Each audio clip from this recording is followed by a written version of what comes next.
Meus amados, meus irmãos, com alegria e satisfação, nesta noite memorável da segunda conferência de missões desta igreja centenária e missionária, eu quero cumprimentar a todos na paz do Senhor e louvar a Deus pela vida do pastor da igreja, pastor José Guimarães Coutinho, que é uma referência, um homem honrado e apaixonado pela obra missionária.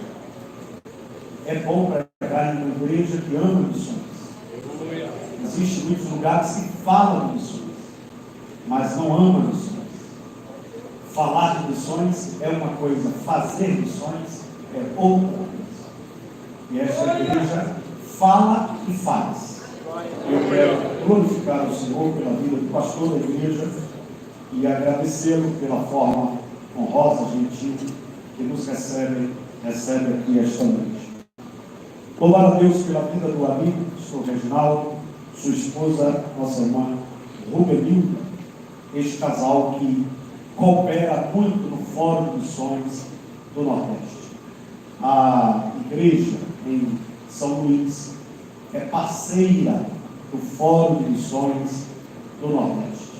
Somos agradecidos por esta parceria e pelo que esta igreja tem cooperado com as missões do Nordeste, com o Fórum e com as missões mundiais. Quero louvar a Deus pela vida do xará Edivaldo. Todo Edivaldo a gente boa. E aí, né? Se houver um Edivaldo que não é gente boa, trocado de nome. Glória a Deus. Que todo Edivaldo é gente boa. Pastor Edivaldo, do Marcos, que nos conduziu a estar aqui. Meus irmãos, antes de você abrir o texto sagrado, eu trouxe o meu segundo livro. Eu tenho um livro de missões e esgotou essa primeira edição, mas chegou ontem, quando eu estava viajando para cá, daqui vou a Curitiba, o segredo para proteger a família. Nunca houve tanto ataque à família como nós estamos vivendo nesses dias. Por incrível que pareça, em muitas igrejas, muitas famílias têm sido destruídas, e até de obreiros. Como proteger? Como cuidar? Né? E Deus me deu esse livro, e eu quero compartilhar ele com vocês. Está lá fora, e esse aqui é um presente ao pastor da igreja, pastor Coutinho. Glória a Deus. Muito obrigado. Abra comigo a sua Bíblia, por favor, no primeiro livro do Novo Testamento. Capítulo de número 9.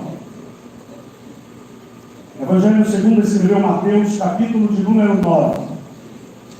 Versículo de número 35 ao 38. Os que encontraram deu um sinal pentecostal. Percorria Jesus todas as cidades e aldeias, ensinando nas sinagogas deles, pregando o evangelho do reino e curando todas as enfermidades e moléstia entre o povo. E vendo as multidões, teve compaixão delas, porque andavam desgarradas e errantes como ovelhas que não têm pastor. Então disse aos seus discípulos: a seara é realmente grande, mas poucos os ceifeiros, trabalhadores. Rogai, pois, ao Senhor da seara que mande ceifeiros para a sua seara. Todos os conferencistas estão de posse do material, e você pode abrir na página de número 13. A página de número 13, 14 e 15 está o material que observaremos nesta noite, na primeira noite da conferência missionária desta amada e abençoada igreja. Missões não é uma opção da igreja. Missões é a razão de ser da igreja. A igreja existe por causa da missão. A igreja não pode negligenciar negligenciar a missão. Não há possibilidade da igreja resolver não fazer missões. Porque se ela é igreja, ela vai obedecer o dono. E o dono da igreja deu uma ordem. O dono da igreja não fez o pedido. O dono da igreja não disse assim: se você quiser, faça. Se você puder, faça. Não. O dono da igreja, quando ele ressuscitou, ele disse: todo o poder foi me dado, nos céus e na terra. Ide e façam discípulos de todas as nações. Olha, a palavra é muito clara. Vocês têm uma missão. Vocês precisam se mover. Vocês precisam reagir. Vocês não podem cruzar os braços. E vocês também não podem ter um olhar só para o local onde vocês estão.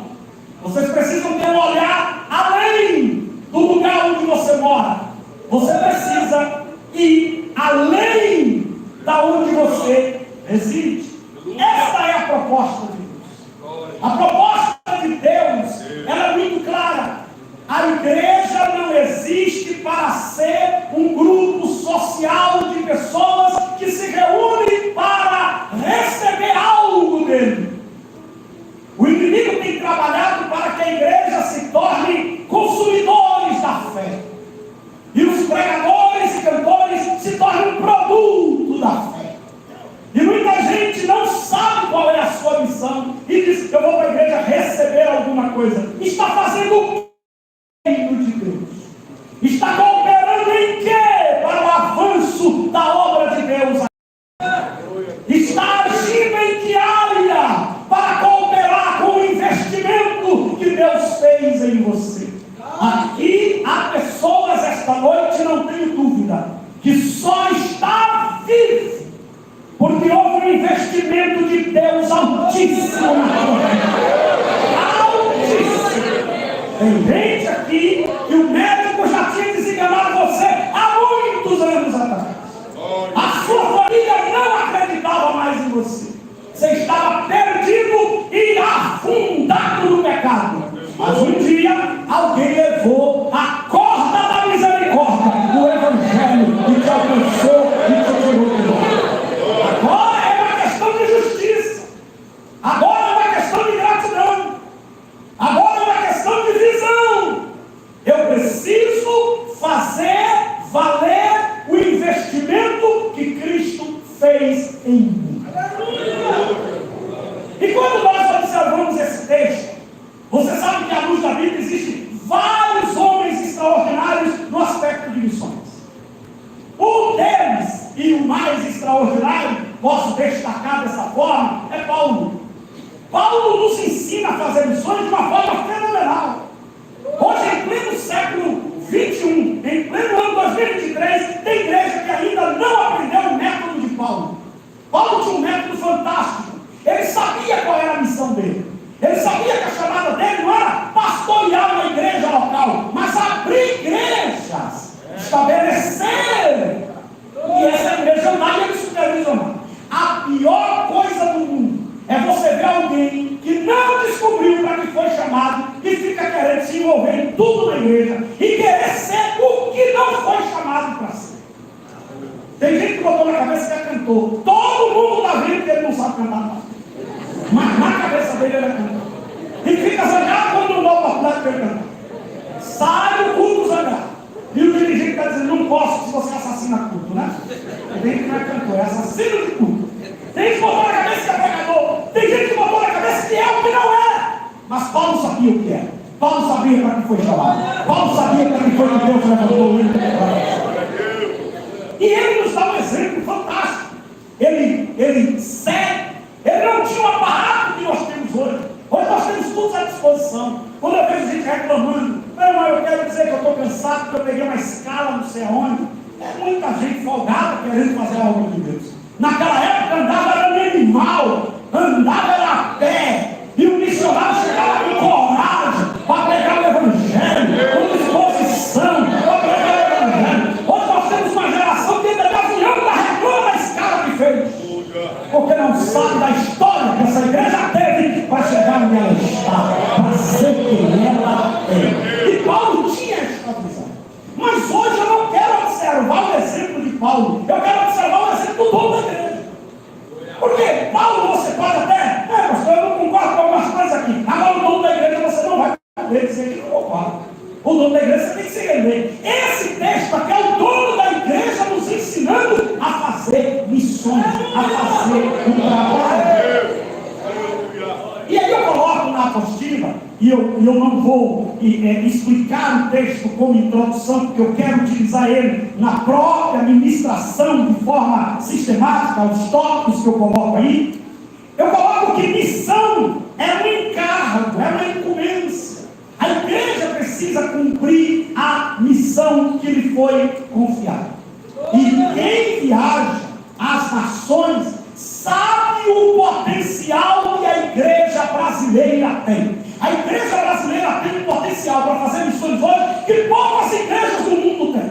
Nós temos condição, nós temos mão de obra e nós temos o fogo do Espírito aceso. Olha quanta gente tem aqui nesse campo, quantos jovens, nós temos uma multidão, um exército. Você chega em alguns países da Europa, eu estive pegando um país da Europa, e quando chegou lá, a irmã tinha um trabalho com 80 pessoas, e a irmã disse, pastor, hoje deu gente como nunca. Meu Deus, que coisa extraordinária, 80 pessoas. 80 pessoas aqui no Brasil, é uma congregação lá no bairro periférico. Nós temos uma multidão, nós temos condição. Tem gente aí que gasta 100, 300, 400 reais só para arrumar o cabelo uma vez por semana. E se pegar uma chuva no caminho, toda a obra de arte foi destruída. Mas outra geração medíocre para investir na obra de Deus. Tem gente que na hora de dar uma oferta para a missão, ele procura a cédula mais, a menor cédula, para poder investir. E depois ele diz assim, eu amo missão. Eu vou falar a verdade aqui, não precisando comigo. Deus está cheio de muita hipocrisia, e principalmente em cultos de missões. As pessoas apresentam, eu vou, pelos países eu vou, e Deus dizendo, por que tu não prega na tua faculdade? E por que não evangeliza teu vizinho? Gente dizendo que quer ir, gente dizendo que ama, mas na prática, cadê a ação missionária? Então, a incumbência está sobre nós. E digo para os irmãos, Deus irá cobrar e caro da igreja brasileira. Porque ela tem condição de fazer mais do que está fazendo. Aqui, essa igreja, eu olhei aqui o panfleto que vocês têm na mão. Tem missionários em todos os lugares aqui nos 5 continentes. Tem missionário na Europa, tem missionário na África, tem missionário em todo lugar. Mas tem igrejas que não tem missionário em lugar algum. Um dia eu conversando com o pastor, eu disse, pastor, o senhor tem quantos missionários? Ele disse, graças a Deus, meu filho, aqui a gente não trabalha com esse tipo de gente. Que tipo de gente é esse? E vou dizer uma coisa aqui, e quem estiver ligado, prepara o glória. A igreja que mais é devedora de missões é a igreja brasileira. Nós existimos como igreja, porque missionários saíram para a Europa para vir aqui o trabalho. Missões, você escolhe, vai naturalmente ou vai naturalmente. Olha para esse irmão que está do seu lado, que Deus sabe aonde tocar em você. Para você querer o que não quer, não gosta.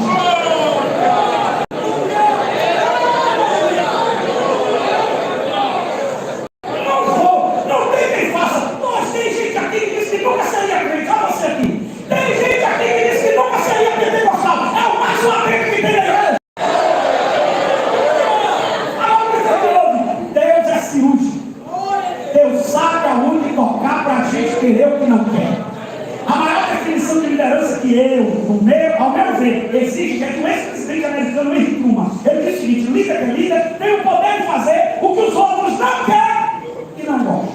E ele está crescendo, de livre espontânea vontade. Então tem gente que diz, eu não vou para a missão. Aí Deus fecha todas as portas. Aí ele faz aquela oraçãozinha assim, linda, Senhor, se o Senhor me tirar daqui,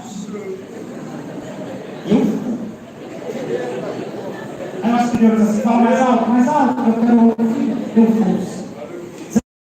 Jonas, vai para mim. Cada uma marinha, eu não vou pregar em casa. Se ele tem o controle, e eu costumo dizer que Deus nunca pega alguém a unidade para ele correr. Deus vai te acompanhando. Quando você chega no peito, você sai e diz, é nós.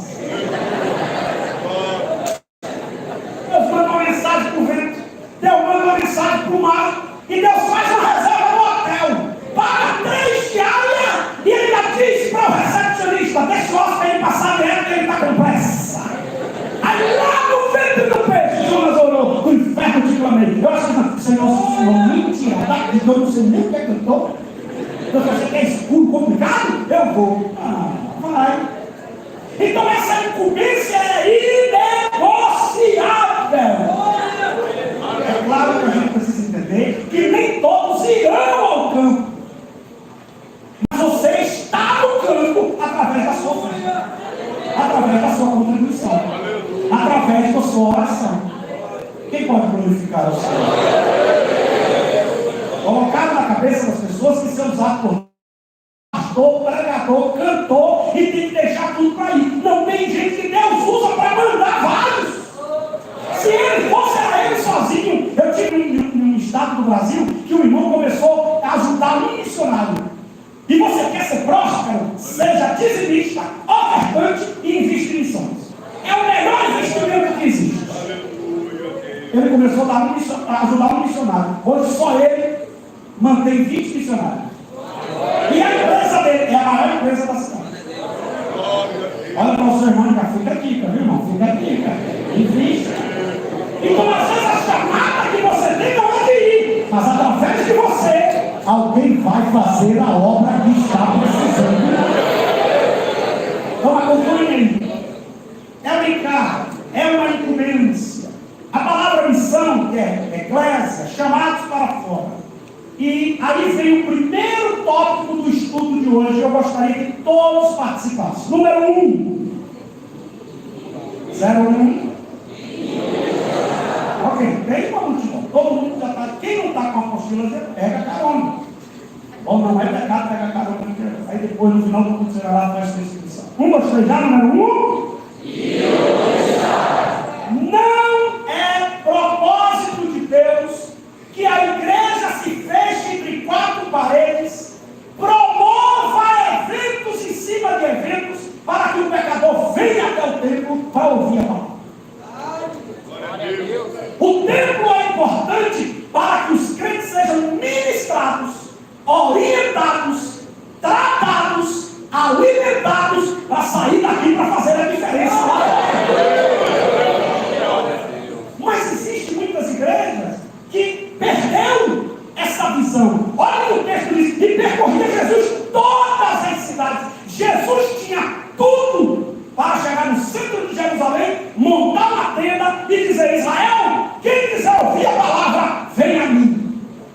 O dono da igreja, diz o texto, percorria cidades e aldeias. Glória a Deus, aleluia. Hoje nós estamos vivendo uma geração que tem gente que se julga para ir em alguns lugares.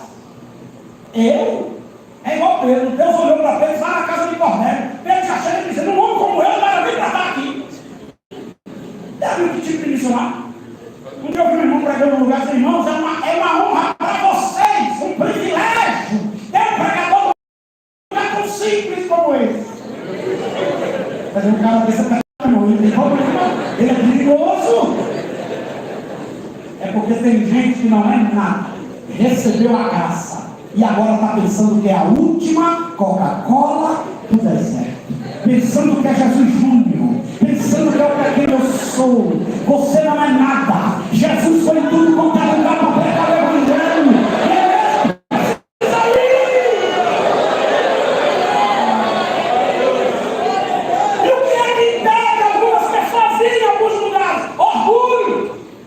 O que é que impede algumas pessoas em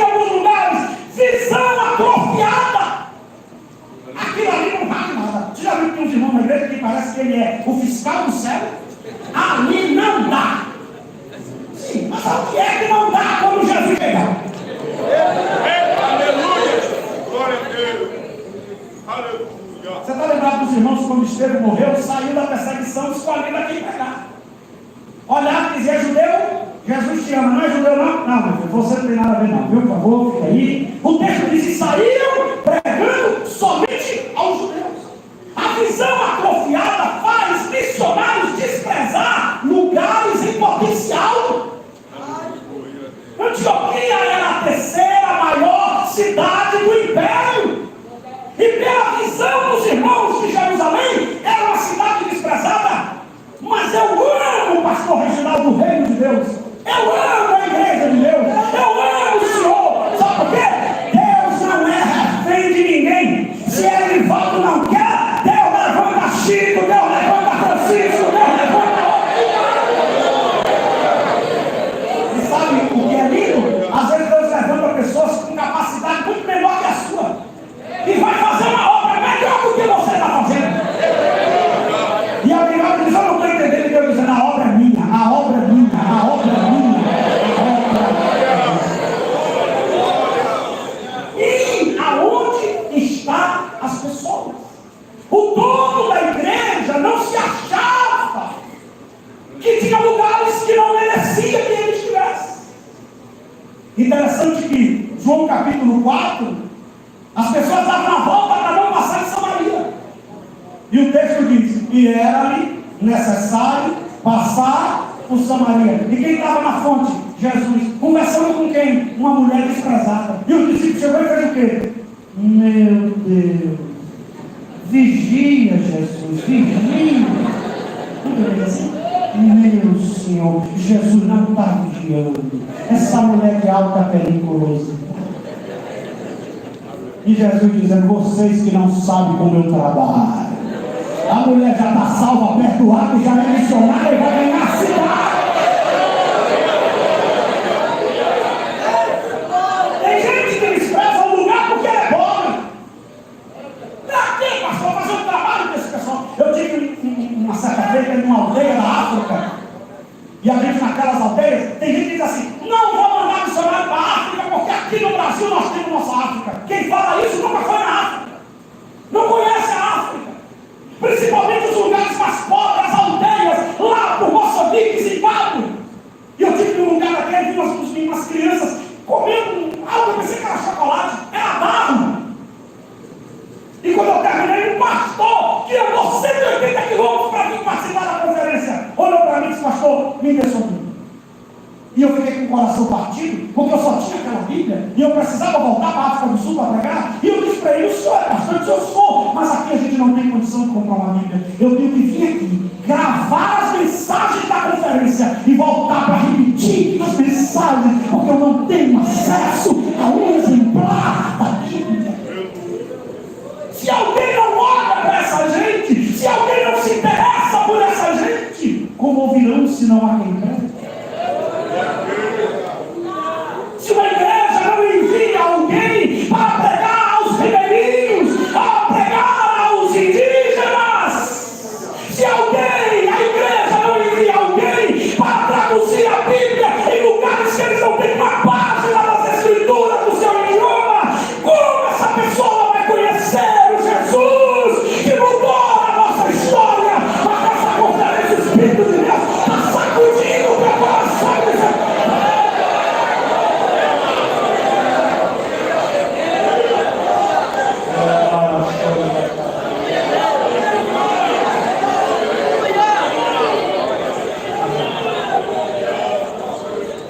Nós temos crentes nas igrejas escolhendo que tipo de mensagem vai ouvir. Mas tem gente no mundo que não ouve uma mensagem. Nós temos crentes empanzinados, como a gente chama na Bahia, de tanta mensagem. Essa aqui eu não gosto, desse tipo eu não gosto, desse ritmo eu não gosto. E tem gente dizendo, alguém me fala de Jesus? Oh, Jesus, Jesus.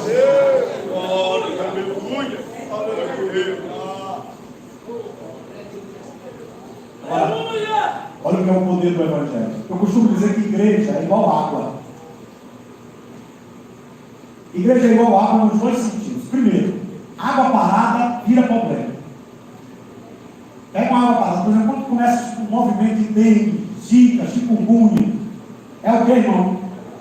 Quando você vê crente, fofoqueiro, um falando do outro, não sei o que, PPP, é água o que, irmão? É a chikungunya espiritual. Quando você vê crente, eu não gostei, aquele pastor não estava legal, é até aquelas bandeiras tudo, está parado. Porque quem está se movimentando quando chega aqui desfigura. Nós estão se movendo pelo poder do Espírito Santo para você. Mas a igreja também é como água.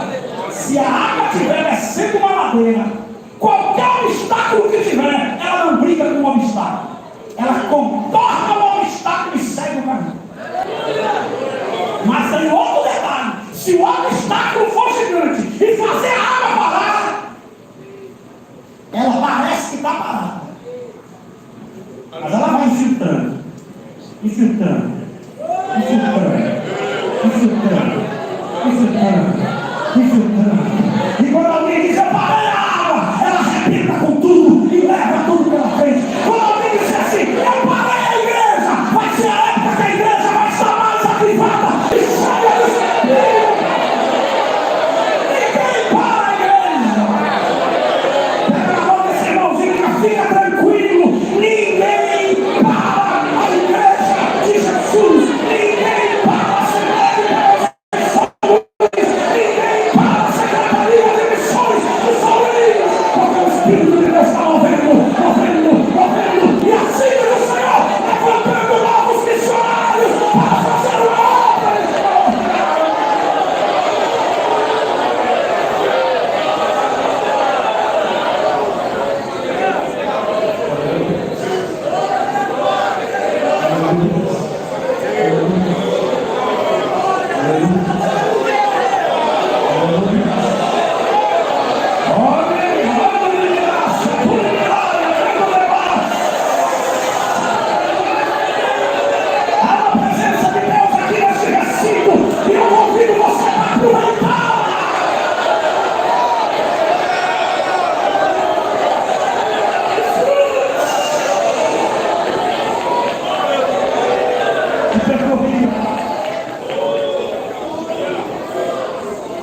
Nós estamos vivendo os teóricos da fé. Aprendeu a falar de missão, mas não fala de sonho. Nós estamos vivendo a geração que escolhe o público que vai pegar. Um dia eu fui um menino, eu prego desde 9 anos de idade. Minha primeira igreja dirigiu tinha 15 anos de idade. Tem um cara de menino, há controvérsia. Mas já sou avô, tem uma netinha. Mas eu encontrei um menino uma vez dizendo assim, pastor, eu fui pregar num lugar só lá tinha pouca gente, aí eu mudei a mensagem, porque aquela mensagem não era digna para um pinguinho de gente aqui. Eu disse, você é perturbado por isso. Você é de alta periculosidade. Jesus, meu pai, ele fala você longe. Respeite a noiva. Respeite a noiva.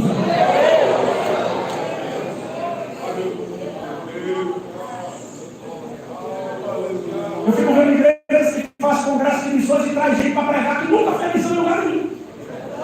Você já percebeu o que está acontecendo ultimamente? Tem gente que aprende a falar de perdão, fala de perdão que todo mundo chora, mas ele não perdoa.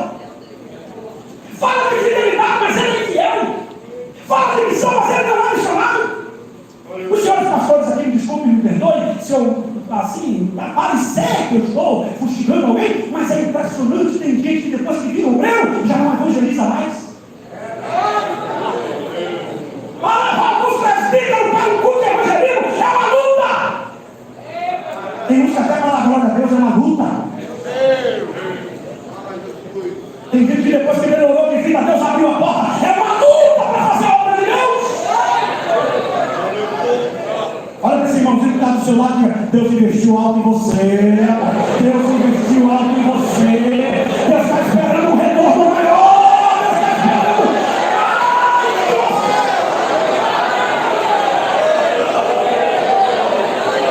E essa vez para mim, pastor, sua vida é uma correria, né? Mas o pastor Reginaldo, não dormi de ontem para hoje, e não vou dormir de hoje para amanhã, porque eu já saio daqui de madrugada para pegar em Curitiba, e eu disse, mas para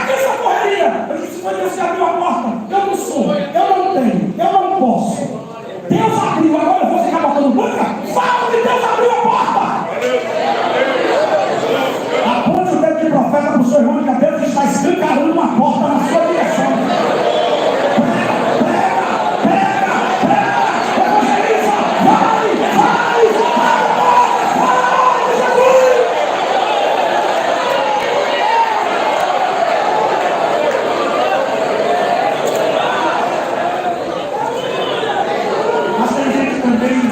Aqui também não tem. Se tivesse comigo, eu só falo com certeza que não tem. Mas tem gente que é preconceituoso com os ricos.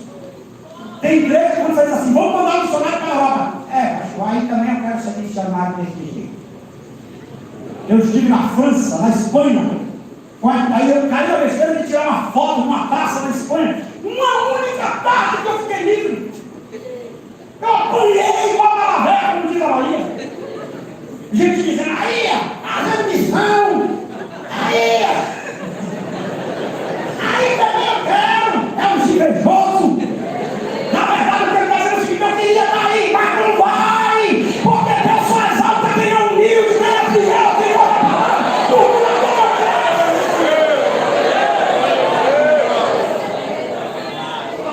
Vou fazer uma pergunta aqui à igreja, por favor, me responda. Deus ama os pobres?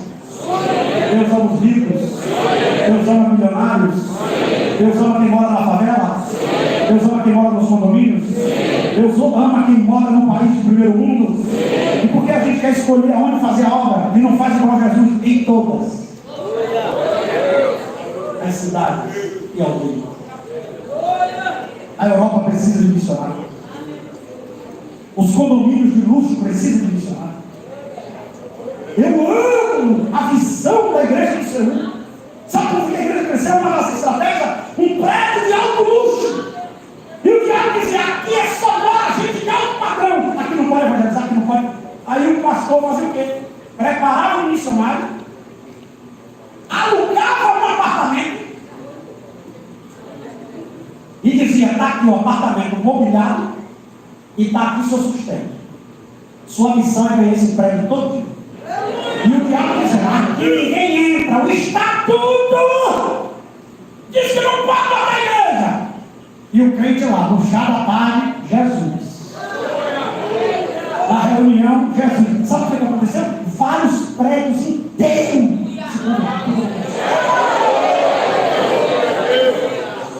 Levante a mão direita para o céu. Não passa, pastor, não para aquele mundo. E diga bem forte, Senhor!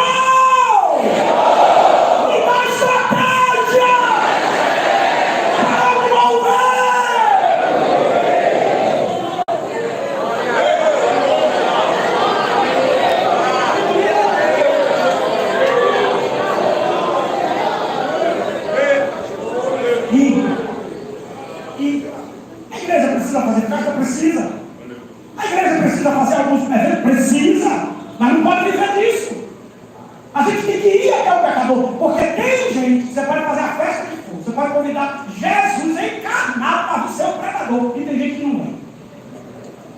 Agora você vai no mercado. Eu cheguei agora na igreja, encontrei um menino, e eu pregava e ele passou uma zoada, quando terminou ele disse assim, eu estou indo ensinando. Há 20 anos atrás você foi numa boca de fundo na cidade, não foi nem no fundo. Irmão, eu criei uma equipe para evangelizar no lugar onde minha polícia entrava, eu era adolescente. Eu cheguei para o pastor e disse assim, pastor, eu posso inventar meu cargo? Ele disse assim, como assim, meu filho? Eu disse, eu quero criar uma equipe, pastor, para evangelizar na cadeia, no hospital e no centro de Macau. Meu Deus do céu, tu tem coragem de me dar a sua bênção, reverendo? Eu dou um conselho aqui para os jovens, não faça nada sem estar debaixo da bênção da sua autoridade espiritual. Você pode fazer algo maravilhoso, mas se você não tiver nada bênção, você não vai longe. Aí ele me deu liberdade, eu peguei. Depois eu fui para ele e disse, pastor, estão matando os meninos tudo nas drogas aqui. Ele disse, e aí? Eu disse, eu quero criar uma equipe. Ele disse, como é a equipe? Eu disse, a gente vai orar de 12 às 1 da manhã. E de 1 às 2 a gente vai em lugar que ninguém vai. E ele disse, mas tu não nasceu na vida? Tu não sabe desse lugar? Já achei uma aqui que já está liberto. E já tem os endereços tudo. Ele disse, meu filho vigia, o senhor me abençoa? Ele disse, está abençoado. Teve um lugar que eu cheguei, entrei no beco. O camarada estava com uma arma, quase maior que eu. O cara apontou a arma, eu estava cheio de Deus, que eu você mandou até aqui. A partir daqui, quem manda sou eu. Eu vim aqui pregar e eu vou pregar. Imagina, quem me conheceu pequeno, eu tinha olho, cabeça e pescoço, não tinha mais nada. Hoje eu não precisava nem atirar, só o frio da arma. E sabe o que ele fez? Ficou aterrorizado olhando para mim. Eu entrei, preguei, saí e fui embora. 20 anos depois, porque eu fui embora dessa cidade, casei, fui para a região de Salvador. Eu estou pregando na cidade de Valência e encontro ele. E ele diz: pastor, naquele dia eu não entendi nada, porque eu estava drogado. Outra coisa, o senhor correu risco. O senhor foi muito ousado. Agora tem uma coisa que mexeu comigo. Eu digo: rapaz, esse menino podia estar dormindo. Esse menino está arriscando a vida para vir num lugar desse, falar de um Jesus. Eu quero conhecer o Jesus desse menino. E hoje, missionário da igreja, está lá pregando a palavra de Deus no Brasil. Pega a mãozinha desse irmãozinho, sacode ele e se mova que Deus garante. Se mova que Deus garante. E percorria.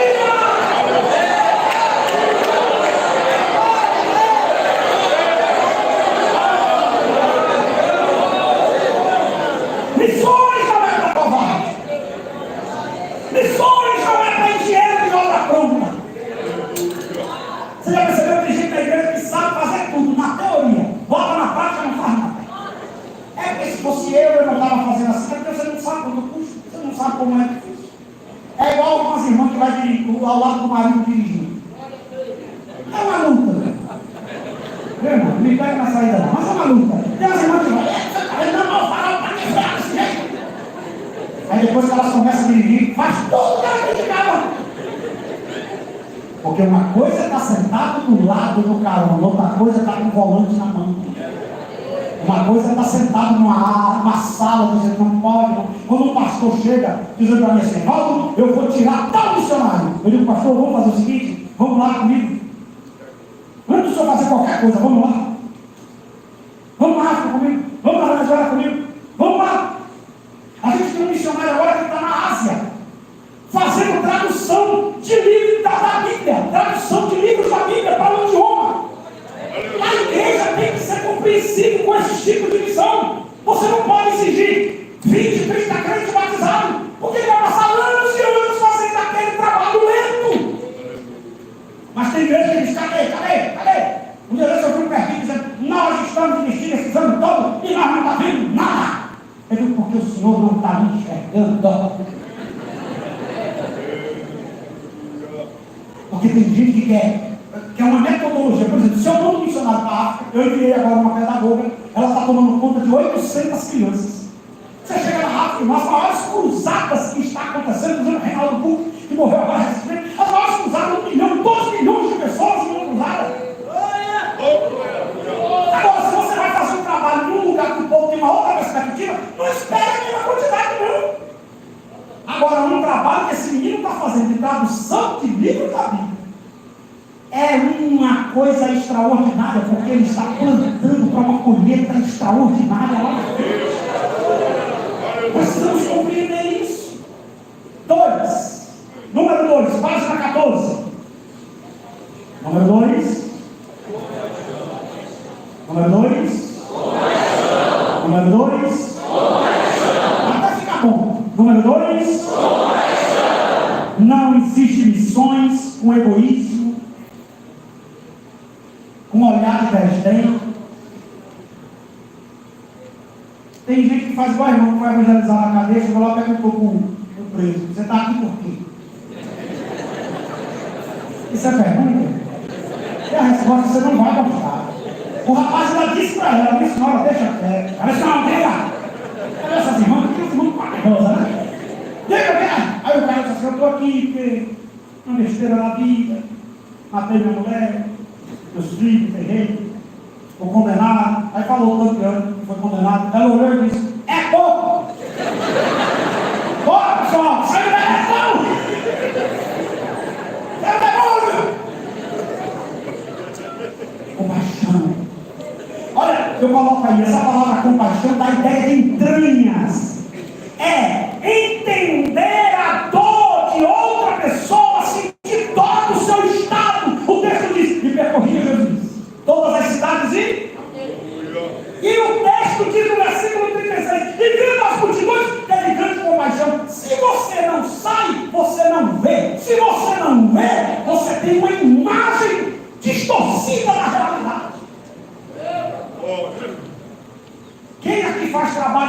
presídios. É outro mundo, irmão. É outro mundo. A maioria das pessoas não sabe o que acontece dentro dos presídios. É outro mundo. Lá existem outras regras. Lá existem outras leis. E tem gente que diz, para que esse trabalho? Você não sabe. Porque é outra coisa. Trabalho em lugares de alta periculosidade. Você sabe que Deus tem um segredo para a Assembleia de Deus. Me perdoe os irmãos de outras denominações, mas a Assembleia de Deus é diferente. Porque a Assembleia de Deus chega onde ninguém chega. Chega num lugar terrível. É difícil você ver outras igrejas. Mas uma Assembleia. E a gente tem um negócio de botar o nome assim. Assembleia. Aí bota um tiro no meio e o Deus embaixo. Aí saiu uma pesquisa agora que diz: aonde não tem nem a placa da Coca-Cola, tem a placa da Assembleia. Aonde eu sou pastor, tem um bairro que a polícia vai entrar, tem que pedir reforço. Aí um dia tinha um camburão na entrada, esperando o reforço para entrar. E eu passei com o Corolla, sozinho. Aí o policial falou: o senhor é louco, é? Quem é o senhor? Eu digo: eu sou o pastor. E o senhor sabe quem é esse povo? Exatamente. E o senhor entra assim por quê? Porque eu não cabe alma, eu estou pregando para ele, passar para ele. Já tem que sair de lugar trabalho para o senhor mais. Ele disse: é bem, minha mãe disse que crente não tem juízo. Nada.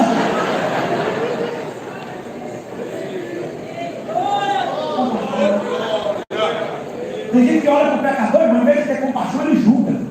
É, esse queixo homem, né, meu filho? Seus próprios pecados. Isso aí é a mão de Deus.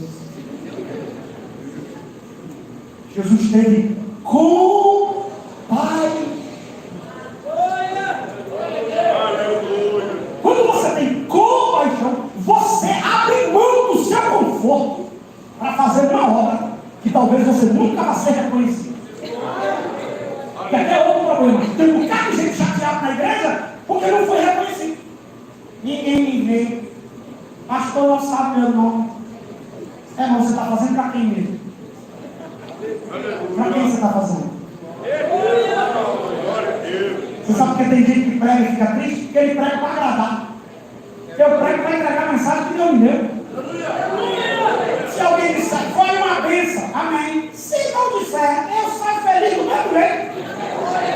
Eu tenho que ter uma certeza. Deus me deu a mensagem e eu entreguei a mensagem. Não faça nada para ser aplaudido pelos homens.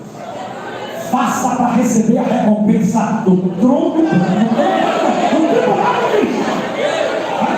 Tem dois tronos. O tribunal de Cristo, após o arrebatamento, galardão para os fiéis. E o trono branco aí já é julgamento para quem não quis obedecer. Número 3, todos bem forte. Aliás, antes do 3 aí eu coloquei aí, ó, quilombola, cigano, índio, africano, europeu. Tem irmãos que olham para o cigano como Jonas olhou para os ninivitas. Vou pregar para esse povo nada. Emprestaram dinheiro aí, eu perdi, que não foi brincadeira, não prega. E quem mandou você pegar dinheiro emprestado? Vai pregar. Aí Nínive não foi com medo dos ninivitas. Valeu, Jonas capítulo 4, ele não foi porque ele era ressentido. É tanto que o único pregador que prega, que ganha a cidade toda e fica depressivo. Você já viu um pregador pregar e ganhar a cidade toda, até o rei, e ficar fora da cidade? Ó céu, ó terra, quero morrer, meu pai. E Deus dizendo: a cidade está toda salva, não me interessa, não me interessa, meu Deus, eu quero morrer.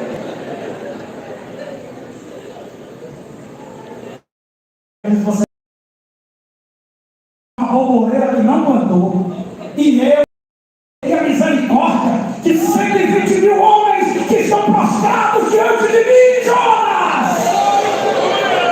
Quem se levanta para fazer a obra vai ter que aprender a lidar com a misericórdia de Deus. E a misericórdia de Deus às vezes é incompreensível. Deus me aqui, Senhor. Não domine nessa aula. O que, Senhor? Só para tirar dúvida. É um problemático, Senhor. É um perigoso, Senhor. Agora olha que lindo.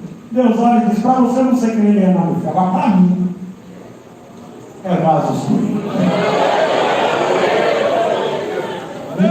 Eu estava pegando em Lago da Pedra, lá, no Congresso de Missões aqui, e aí eu disse o seguinte: é lindo quando a gente diz assim, Deus escolhe quem Ele quer. Olha que lindo. Aí eu costumo dizer, Deus usa humano, Alá. Onde é que essa caída vai estar pregando? Alá não! Jesus que perdoou, que salvou, e que vai por isso.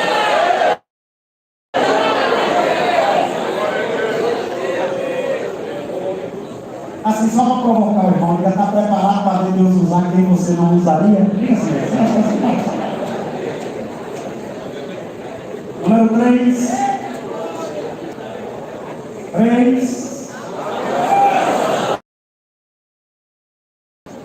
Qual é a constatação? Diga comigo, sempre haverá mais trabalho do que trabalhador.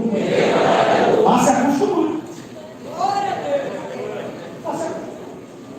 Essa constatação aqui não foi um pesquisador do IBGE que descobriu, não.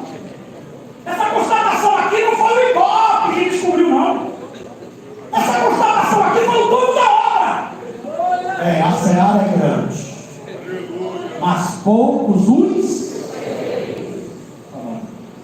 Eu não tenho igreja. Veja quantos faz a obra mesmo. Agora eu tenho uma coisa que eu estou estudando para tentar descobrir. Por que tem seita que consegue 100% ao evangelismo e nos levar às vezes 5%?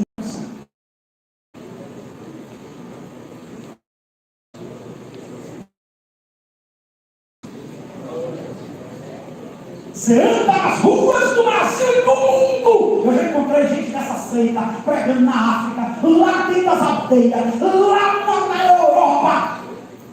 De segunda-feira, terça-feira, quarta-feira. E tem crente que para fazer um evangelismo, domingo à tarde. Eu estou com espinhaço quebrado. Que espinhaço quebrado?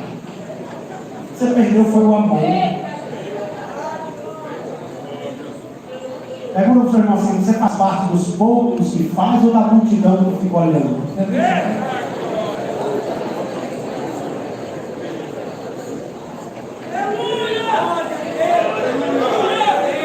Não posso falar pelo Maranhão. E tem uma coisa no Maranhão que eu preciso dar um testemunho aqui. Deus tem feito uma coisa grande no Maranhão. Deus tem salvado muita gente no Maranhão. As igrejas do Maranhão estão crescendo maravilhosamente. Eu ando aqui pregando, você vê que é muita gente, é muita igreja. Deus tem feito algo tremendo aqui. Glória a Deus. Eu não posso falar por aqui, eu não sei a realidade. Quem, se você está envolvido, ou veio aqui só participar, ou você que está assistindo, se está envolvido, ou você está olhando. Mas é uma vergonha você observar que a maioria daqueles que dizem amar a obra não faz nada por ela.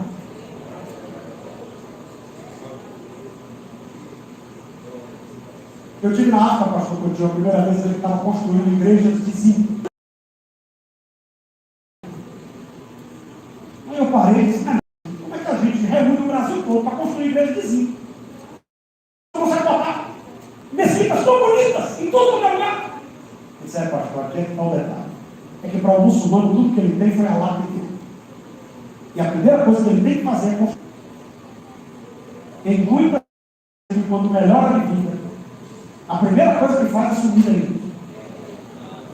Já começa a dar desculpa. Um dia eu cheguei no lugar para ver na irmã. Não é que assim, olhando depois do pastor, ele disse: não, só quero. Depois que se formou, ficou assim metida. Para a glória a Deus, fica assim,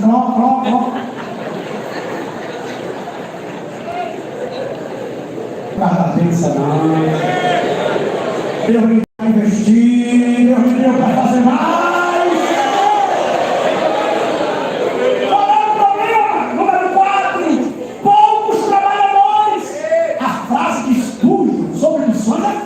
Ele diz o seguinte: todo crente ou é um missionário ou é um impostor. Essa é a frase de Spurgeon. O príncipe: todo crente ou é um missionário ou é um impostor.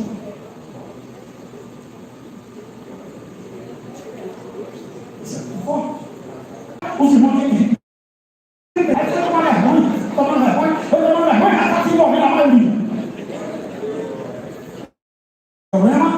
tem gente que quer vir para a igreja só para receber.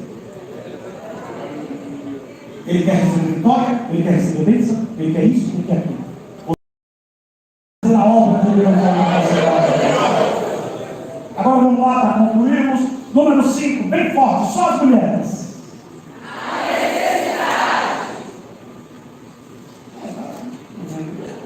Vamos ver quem está desanimado, se é a mulher ou os homens. Os homens, não é?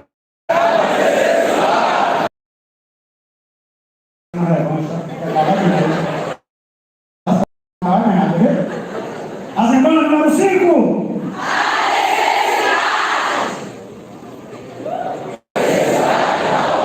Não pode ser desculpa para colocar qualquer um. Diga, porque pior.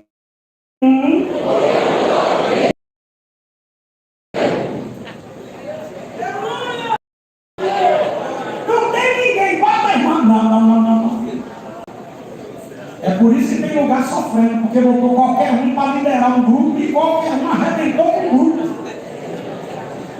Como é que você bota uma pessoa murmuradora para liderar missões? A pessoa já chega assim, irmão, se você quer contribuir, você contribui, se você não quiser, é assim mesmo, Deus é fiel. Eu vou dizer uma coisa aqui com temor e tremor. Nossos maiores inimigos não estão fora da igreja.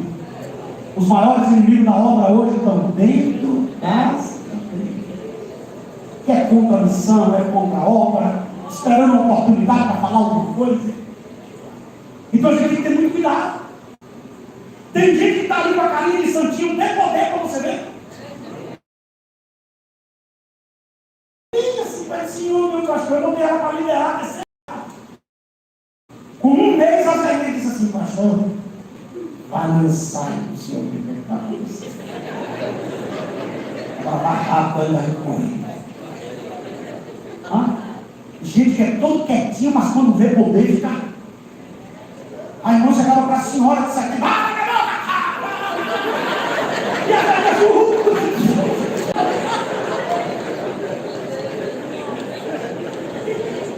tem gente que é uma bênção, sem poder, sem carne. Então você tem que ter cuidado para não dar poder a quem não tem estrutura. Pastor, e aí? A Bíblia tem resposta para tudo. Número 8, todos, para a gente concluir. Número 8, aliás, 6. Só vou fazer missão quando eu ganhar a minha cidade. Tem que ser assim. Eu tenho que ganhar só um estou, depois eu vou para a obra missionária. Se Daniel Berg que pensasse assim. A gente estava até hoje na idolatria. Porque até hoje a Suécia não está alcançada completamente. Agora, vamos para a solução. Jesus olhou e disse, ele percorria, diga comigo, percorria, via, se comovia, agia, eu penso que ele curava, ele pregava. Não é que ele ficava olhando e dizendo, não, meu Deus, aqui não tem jeito não. Eu sou grande, você vai para a igreja, ele chega lá e diz, aqui não tem jeito, aqui não prospera, aqui não vai. Eu fui visitar um missionário de cabeça e disse, pastor, aqui não tem como, o povo daqui é problemático, aqui tem uma cabeça de gênio enterrada. Aí chorou, disse que o povo era demoniado, e o povo aqui era não sei o que, e o povo era lá. Aí quando ele terminou de embora, ele disse, para onde ele dizia, enterrar a cabeça desse perturbado, desse gênio, vai se sair, vai crescer.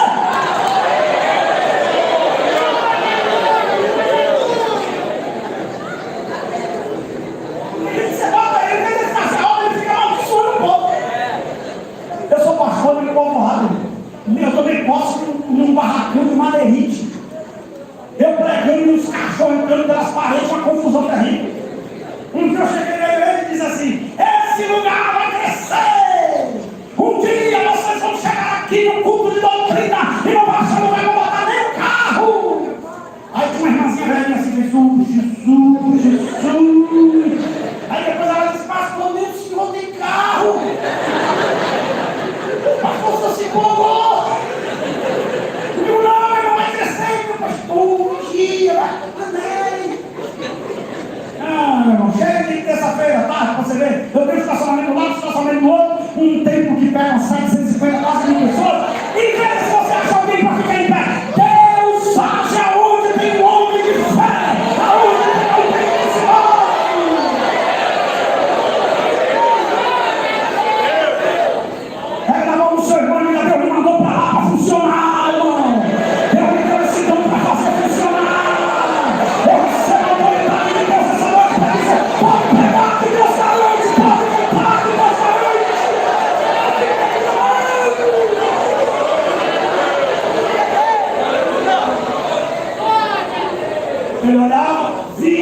sentia, agia, detectou que era pouca gente para o tamanho da obra. Agora ele diz assim, ó, a seara é grande, poucos são os trabalhadores. Agora vem a solução: rogar. Não é colocar em qualquer um, rogar. Sabe o que significa isso aqui? Fale com quem lhe mandou, que quem lhe mandou tem a pessoa certa para lhe ajudar.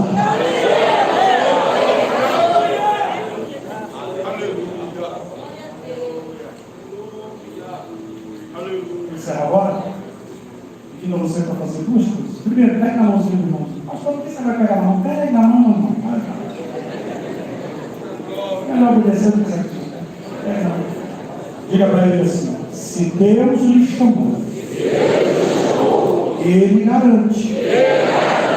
Se prepare para as dificuldades, mas não deixe elas te paralisar.